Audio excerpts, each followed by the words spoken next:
వార్త వచ్చింది. ఆ వార్త పూర్తిగా నిరాధారం. ముఖ్యంగా ఎన్నికల్లో నాపై ఒక కుట్ర జరిగింది. మళ్ళీ ఈరోజు కూడా మరొక కుట్రకి తెరలేపడం జరిగిందని నేను భావిస్తున్నాను. రాజకీయాల నుంచి తప్పుకోవాల్సిన అవసరం కలమట కుటుంబానికి ఎప్పుడూ లేదు, ఎప్పుడూ ఉండదు. ఎందుకంటే పాతపట్టణ నియోజకవర్గ తెలుగుదేశం పార్టీ కుటుంబ సభ్యులందరూ కూడా ఎప్పుడు కూడా కలమట కుటుంబానికి చేదరు వాదుడుగా ఉంటున్నారు. అందరూ కుటుంబ సభ్యుల్లాగా ఉన్నారు. ఆ రోజు నుంచి ఈ రోజు వరకు కలమట మోహన్ రావు 87లో తెలుగుదేశం పార్టీలో పోటీ చేసిన నుంచి 24 ఎన్నికల వరకు తెలుగుదేశం పార్టీ కార్యకర్తలు ఆ రోజు ఈ రోజు వరకు కూడా మా కుటుంబంతో ఒక అవినాభావ సంబంధం ఈ నియోజకవర్గంలో గల ప్రజాధికారికి ఏర్పడ్డది. ఇది ఈనాటిది కాదు, గత 60 సంవత్సరాలుగా మా తండ్రి మా తాతల దగ్గర నుంచి వస్తుంది ఈ పాతపట్టు నియోజకవర్గానికి మా కుటుంబానికి ఉన్న అవినాభావ సంబంధం. అయితే ఏవో మన టికెట్ రాలేదంటే 1,00,000 కారణాలు ఉన్నాయి. అయితే ఎప్పుడు కూడా పులి ఒక అడుగు వెనక్కేస్తే అది వెనక్కి వెళ్ళిపోవడం కాదు, 4 అడుగులు వెనక్కేసి 10 అడుగులు ముందుకు వేయడానికి ఇప్పుడు కూడా మేము సిద్ధంగా ఉన్నాం.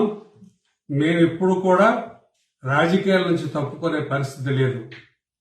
అయితే మా దగ్గర ఈరోజు రాజకీయాలకు సరిపోయే డబ్బులు మా దగ్గర లేకపోవచ్చు, కానీ మాకు పాతపట్టణ నియోజకవర్గంలో ప్రజలు మమ్మల్ని ఆదరిస్తారు. ఆ రోజుకి ఆదరించారు, ఈ రోజుకి కూడా ఆదరిస్తారు, రేపు కూడా ఆదరిస్తారు. ఎందుకంటే మేము ఈ పాతపట్టణ నియోజకవర్గం కింద కలమట కుటుంబం చేసిన సేవలు అటువంటివి. మేమేమి ఆశించి ఏ రోజు రాజకీయాలు చేయలేదు. ప్రజాసేవే పరమావధిగా మేము రాజకీయాలు చేశాం. కొన్ని ప్రత్యేక పరిస్థితుల్లో మొన్న పార్టీ టికెట్ ఇవ్వలేదు, కానీ పార్టీలో ఉంటూ పార్టీ క్యాండిడేట్ని గెలిపించుకుంటూ ఎంపీని కానీ ఎమ్మెల్యేని కానీ గెలిపించుకుంటూ ఈ రోజు వరకు మేము పార్టీకి భద్రమై ఉన్నాం. తెలుగుదేశం పార్టీలే ఉన్నాం, ఉంటాం. రేపు కూడా తెలుగుదేశం పార్టీలే మళ్ళీ అవకాశాల కోసం మేము ప్రయత్నం చేస్తాం. తెలుగుదేశం పార్టీలో ఉంటూ ముందుకెళ్తాం. అదే కాకుండా పాతపట్టణ నియోజకవర్గ ప్రజలు ఎప్పుడూ కూడా మమ్మల్ని మర్చిపోరు.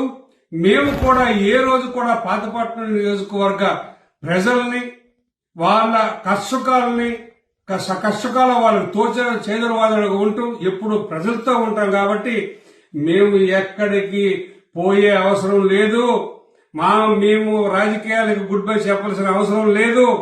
రాజకీయాల్లో కొనసాగుతాం, తెలుగుదేశం పార్టీలే కొనసాగుతామని ఈ సందర్భంగా తెలియజేస్తున్నాను.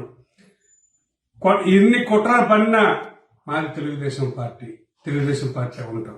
ముఖ్యంగా నేను జిల్లా తెలుగుదేశం పార్టీ బాధ్యతల నుంచి తప్పుకున్నాను తప్ప తెలుగుదేశం పార్టీ నుంచి తప్పుకోలేదు, రాజకీయాల నుంచి తప్పుకోలేదు.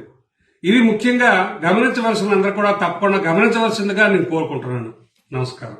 చరిత్ర సృష్టించినోడు ఇప్పుడు ఆ చరిత్రని తిరగరాయబోతున్నాడు. అబద్ధాల గోడల్ని బద్దలు కొట్టి నిజాలను రాగా మీ ముందుంచబోతున్నాడు.